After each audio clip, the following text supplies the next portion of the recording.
So, as I mentioned before, we are here to talk to you all about your money. So, Adulting 101 and personal finance.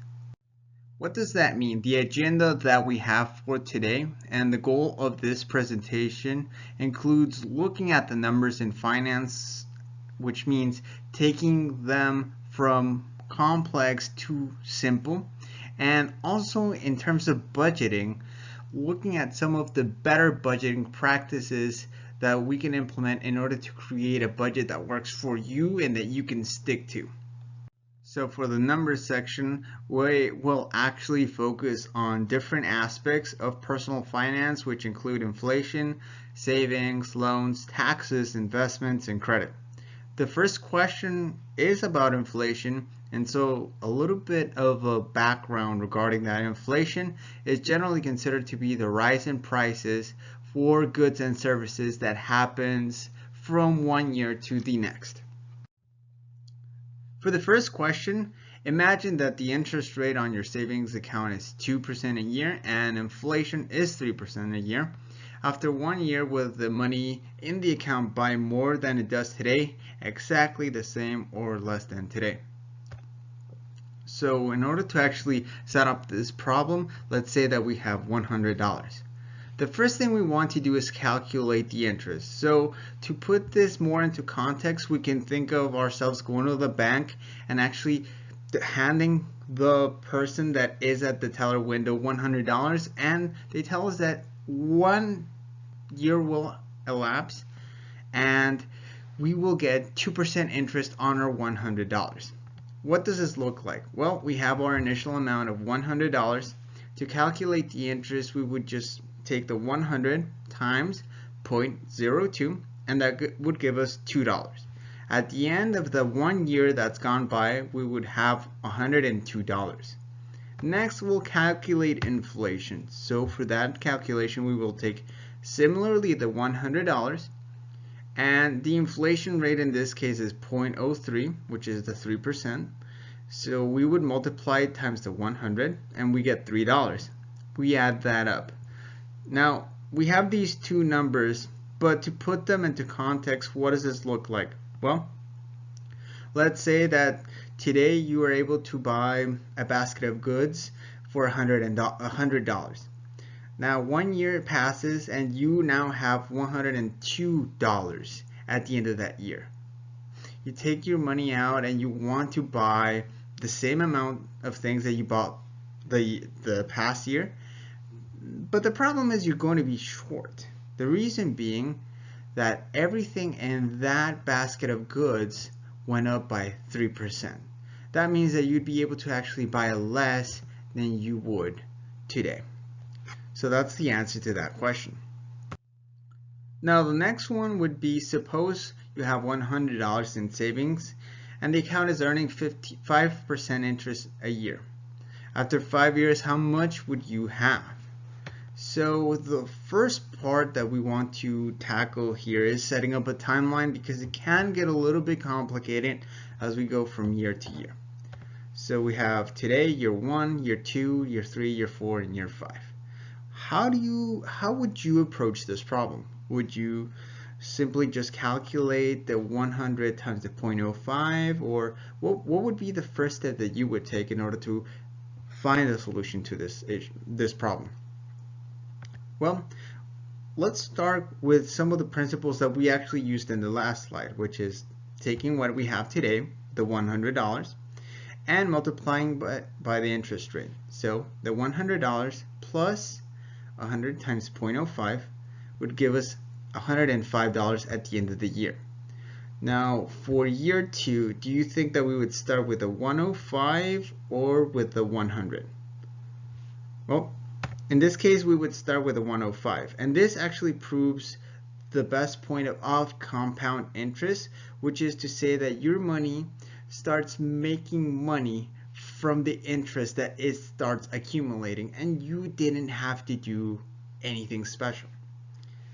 So in this case, for year 2, we would have $105 plus the interest on 105 times 0.05.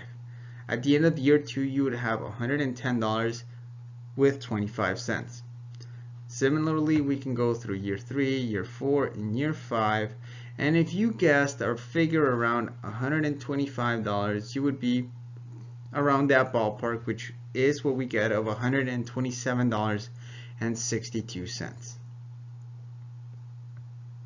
Now, for the next problem, we're not actually going to do any sort of math, but it is going to show us a good rule of thumb to keep in mind. So suppose that you borrowed $10,000 at 3% interest to help cover college expenses for the coming year.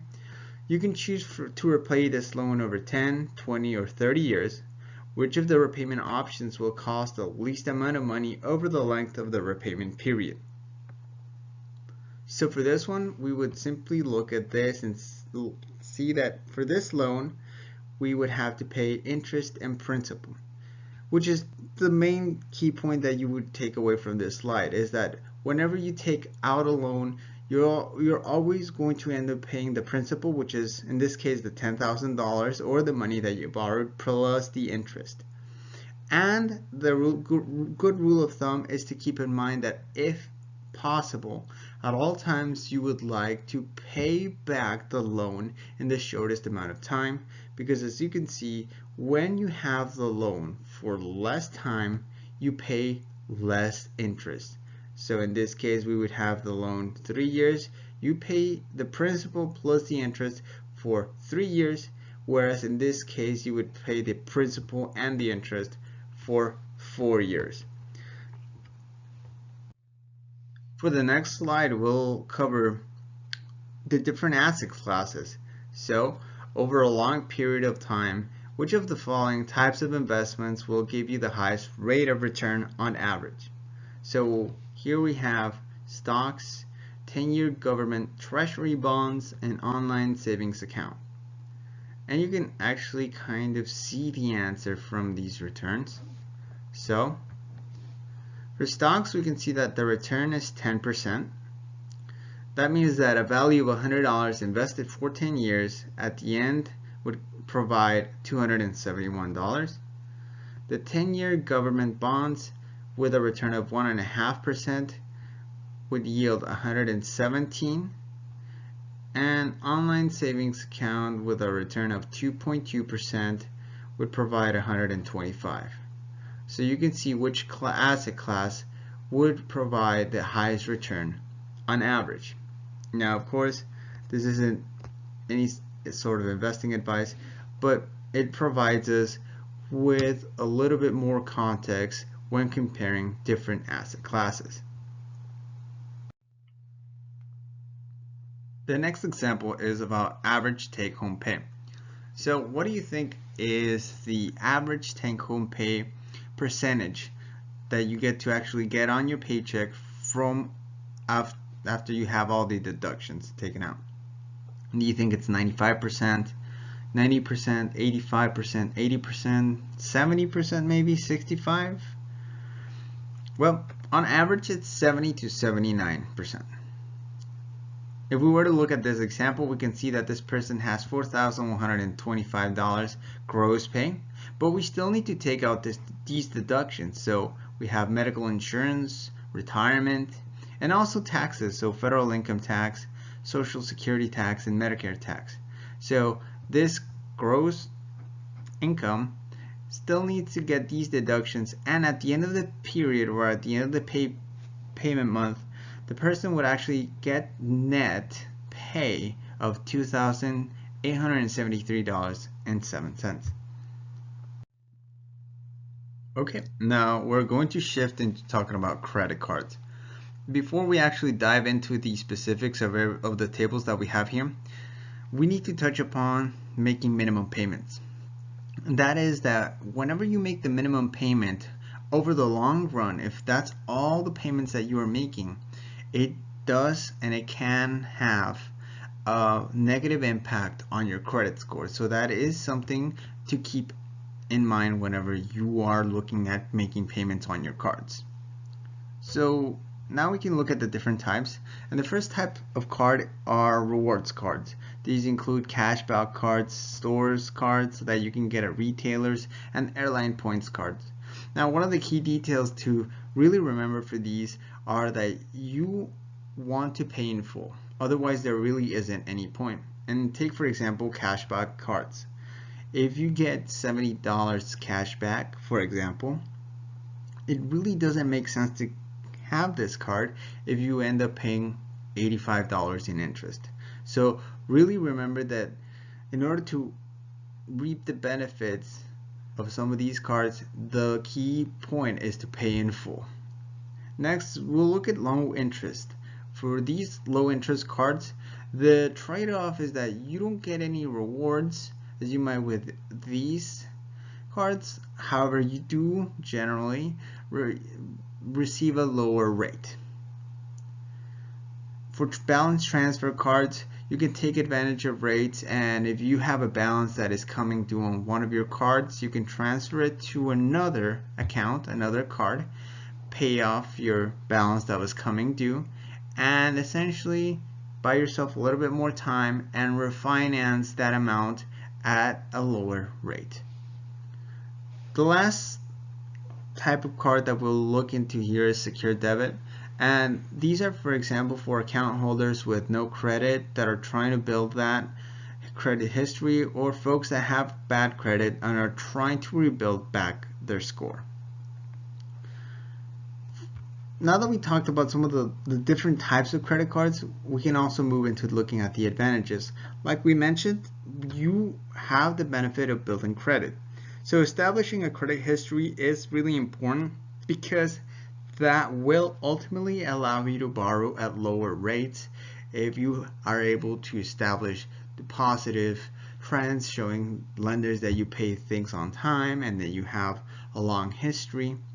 And so that's definitely something that has a positive impact, because if you're able to secure a loan for a big ticket item such as a vehicle or a house, it ultimately does matter if you get a 4% interest rate as opposed to a 4.5 interest rate or a 5% interest rate, because we are now talking about very large amounts of money, and that can ultimately have a big impact in how much you pay in interest.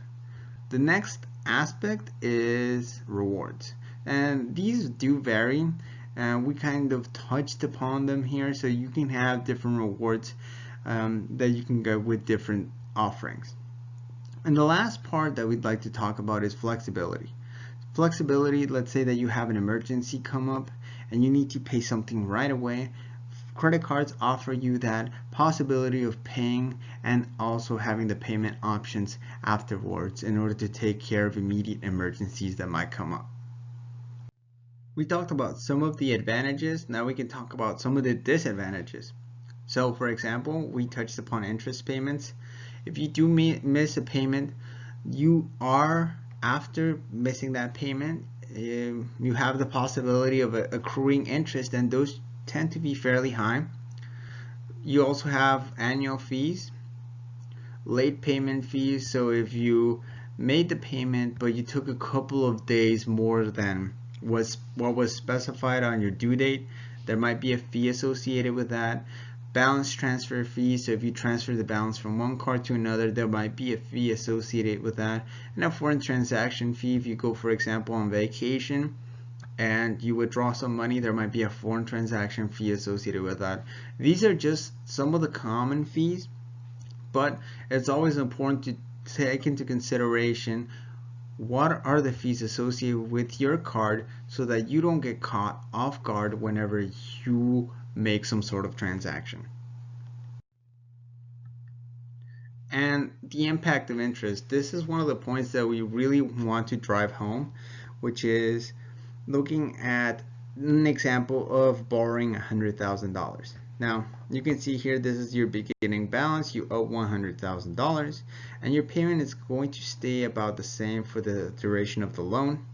Now as you start paying off on the first month, the amount of money from those $599.55 that goes to the actual loan or repaying the $100,000 is only going to be $99.55, and the rest of the money is going to actually go towards paying interest.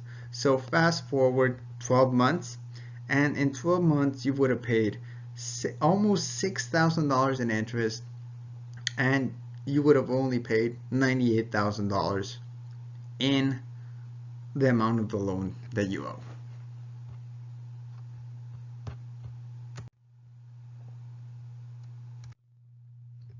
So now that we're shifting gears into looking at some of the budgeting aspects, we can do a brief recap. We answered some of the questions covered in the pre-test and looked at those day-to-day financial operations in order to simplify some of them. Now let's look at some of the key aspects that are necessary in order to create a budget. So now we can look at some of the basic components towards creating a budget. One would be goals. The next would be listing our expenses. And the last would be finding ways to make sure that we stick to it. And in order to do that, in order to build our budget, there are several steps or within our checklist that we can take in order to have a map so that we find ourselves looking through every single step and make sure we have our bases covered. So for this aspect, we can look at what are your values. Let's say that you value growth, personal growth. It could look at many different aspects, which could be traveling or bettering yourself or taking online courses. But for this example, we chose somebody that likes to travel, personal growth.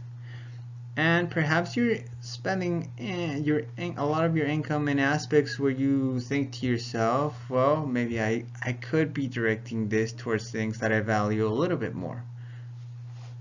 Okay, at this point, so what we're going to do is we're going to go through an activity that is going to be helpful to understand our values, and we will actually go through it together. So this is the paper that came attached to the presentation slides. If you have it printed, go ahead and pull it out, have it next to you, because we are going to work through it together. If you don't have it right now, you can pause the video and print it out so that we can also start filling out and determining what are the values that you have in order to build a budget that works for you.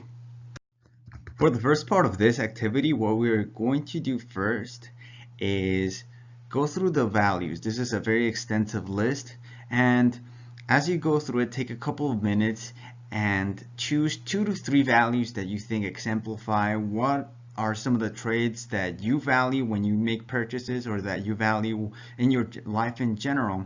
Once you have those and you decide that these are the top things that you particularly see in your life or that you gravitate towards, we can flip over to the back of the page and start listing them in the first portion of the worksheet.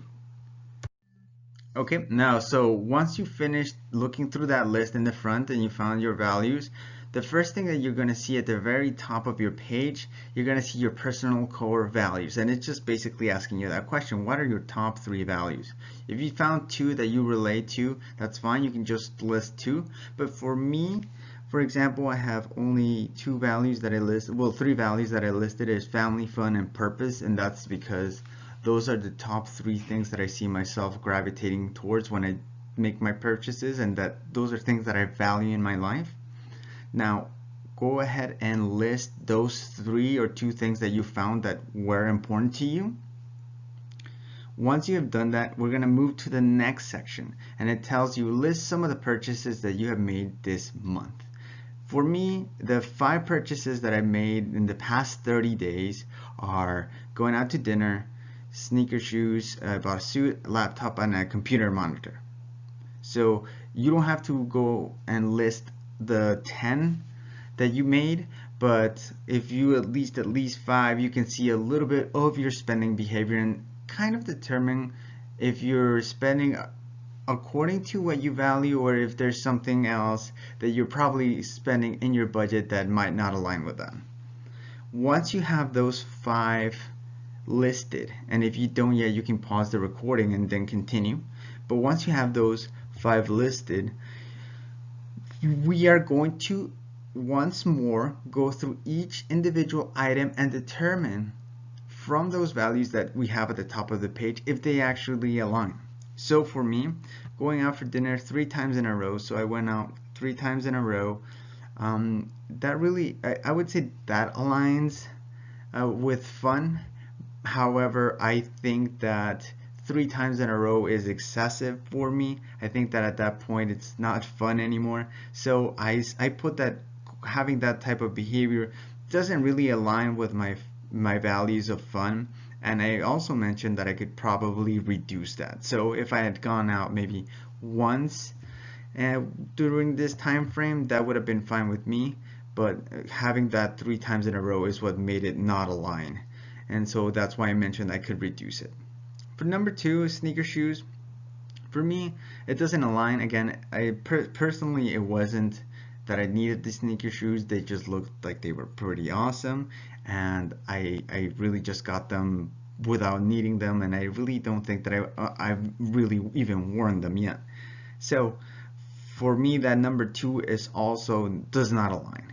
And by the way, these are just my values looking at my spending behavior. But if for you, you say, well, I got sneaker shoes too, but I do want, these are things that I value, well, then that's perfectly fine, and you can list them as yes, they align with your values. Number 3 is a suit. So yes, I do have the value of purpose, being professional, developing myself. So I would say that that does align with me. Along with the laptop purchase, my laptop just went out, needed to get another one, so that also aligns with the value of purpose. And the last one, the computer monitor, it doesn't align. I mean, I was at the store and I saw it and I thought it was a good deal, but it still, to me, it was probably something that I could have held on and not purchased along with the laptop. So that one does not align.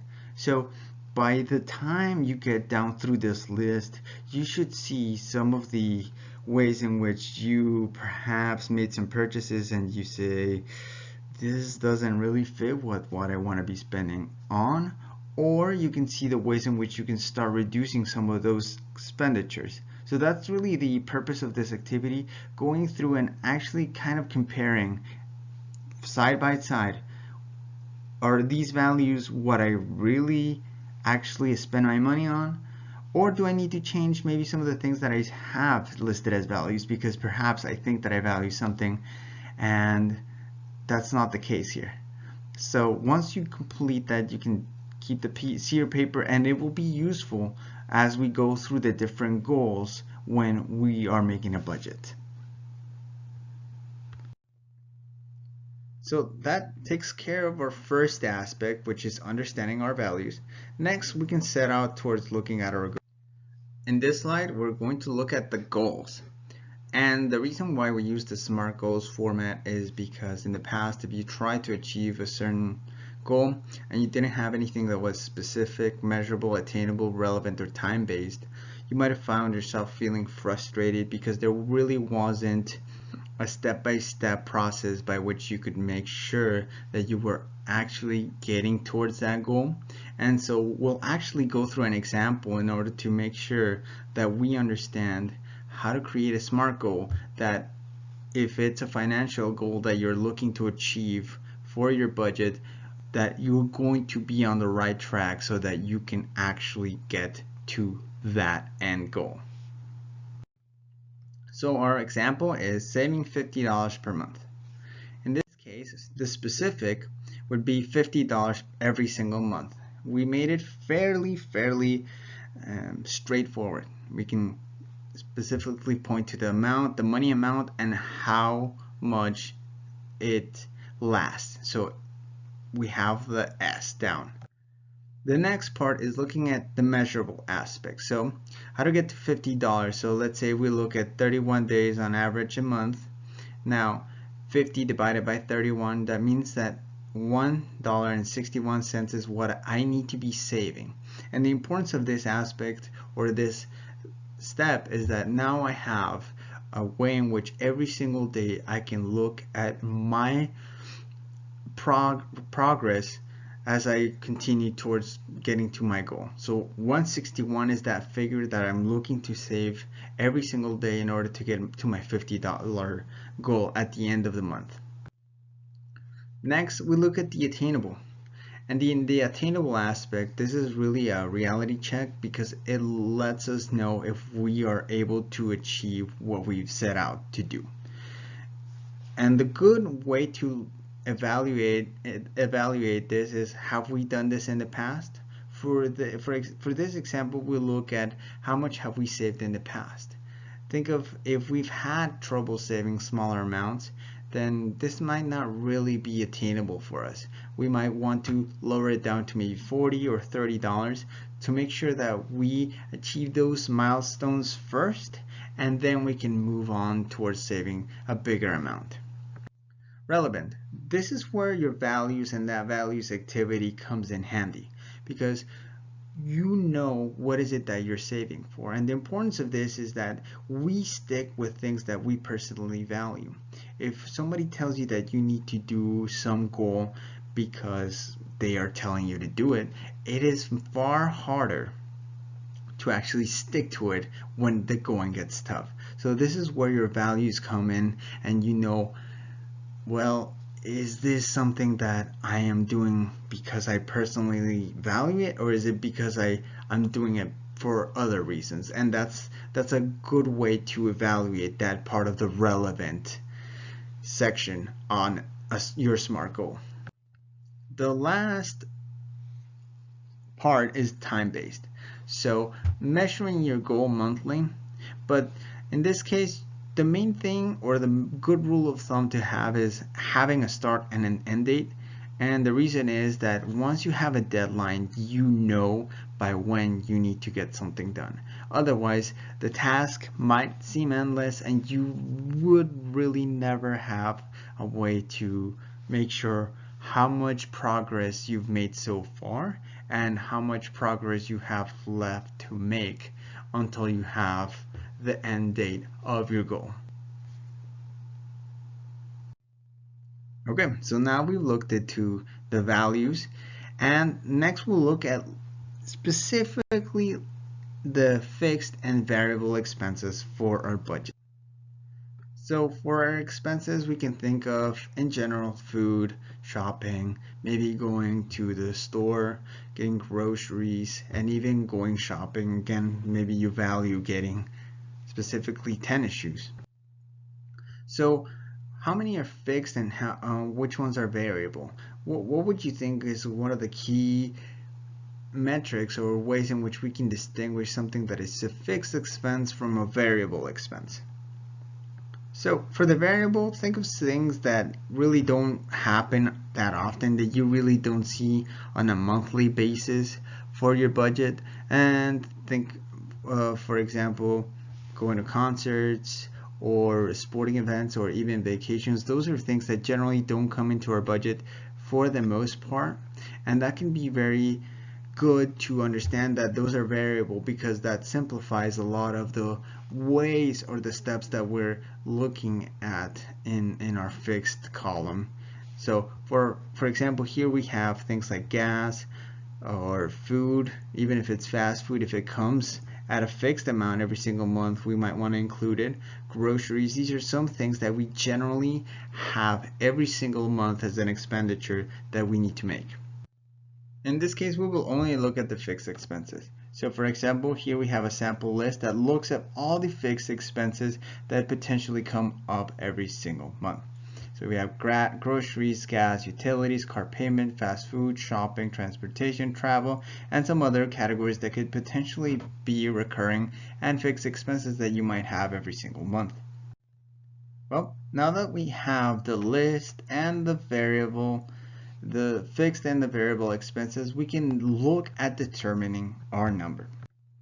So from that table of fixed expenses, what are some of the things that are absolute obligations? Essentially, that means things that we cannot skip out, otherwise we would have really bad consequences. Well, for example, food. That's definitely something that is important. Things like groceries, we really don't want to skip on those things because they're necessary for us. Gas is something that's generally necessary, otherwise we can't really go on our car. Then insurance or car payments that you might have. And so in this case, we've listed things like utilities, the gas, car payment, groceries, and insurance. These are absolute obligations. And once we add those up, what it will give us is our number. Now for this person, 750 is their number. And what that means is that now we have a specific calculation of what is the bare minimum that you need to budget for in order to take care of your basic obligations every single month. Now that we've looked at some of the obligations, now that we have a list of our fixed expenses, we can once again refer to that values activity in order to look at our needs and wants, in order to eliminate some of the expenses that we want to maybe not consider once we make our budget. So for example, revisiting our other expenses from that list that we have, how can we eliminate those expenses? Well, understanding our core values. Here's where that activity comes in important. So from those fixed expenses that we have, are there some things that you have every single month that you're paying for that are not particularly in your core values and yet you're still making those payments for them? That's a good way to decipher where are some of the areas that you can cut back on. Also, eliminating multiple credit cards and consolidating debt. These two categories are very close together, and the main reason why these help us eliminate unnecessary spending is because it ultimately helps us simplify our payments and make our personal finance lives far simpler. Now, paying with cash. Why do you think it's important to pay with cash? One of the main reasons is, well, once we reach into our wallet and we're out of cash, that's it, we're out, right? There's no more to go from there. The next reason why it's important to pay with cash is because you actually see where the money is going every single time you make a payment. Whereas with other credit cards or debit cards, you simply swipe that card and you don't necessarily see where the money is going. So definitely it's a good way to keep track of our spending, and it also helps us eliminate some of the unnecessary spending. And then the last part is recurring expenses. So those expenses that we have every single month, and thinking of, for example, streaming services. If you have 3 streaming services and not all of them align with your core values, what are some of the ways that you can eliminate one of those in order to not have a detrimental impact in your life? Okay, so these are we've checked off all of these steps that are necessary in order to create a budget that aligns with our values, looks at our goals, and helps us stick with it for the long run, because it personalizes what is it that we want to prioritize according to our values. I do want to let you all know about some of the resources, and I'll actually touch upon this one in a later slide. But one of the resources that is available at the May Center has to do with money coaching. So if at any point you came up with any sort of questions that might have applied here, whether it's anything ranging from student loans, building credit, debt, even retirement investments, anything like that that you might have personal questions about, you can definitely make an appointment at the May Center. There's 2 ways to make appointments. One is online through Handshake. You go to the Career Center tab once you're logged in, and then you choose your college and you look for the Money Coaching tab and you choose the appointment that's the most convenient for you. The other way to make an appointment would be by actually showing up in person at SciTech Suite 111. There at the front desk, you can actually make an appointment at whatever time is also most convenient for you. And now the new way to also make appointments is, or to have appointments rather, is online. So if you try to make an appointment on Handshake and try to make an appointment in person and none of those time frames fit, a time that you could be here at school in person, you can still make an appointment also online, but you would just specify that you want to have it through either Zoom or Skype, and we can definitely arrange something that can fit your schedule and that will also answer your questions. And as I had mentioned, we are from the May Center, so there's different resources available. Career services, experiential learning, and civic engagement are the three areas where we focus. So for career services, if you have any questions regarding your resume, you want to have somebody take a look at it, or you want to have a mock interview, or we also have the career clothes closet, where if you have an interview and you want to get an outfit together, you can actually come into the career clothes closet and choose an outfit, and you actually get to keep that outfit for the rest of the time that you're here at the university. So there's a lot of different resources. So if you have time, go ahead and stop by SciTech Suite 111.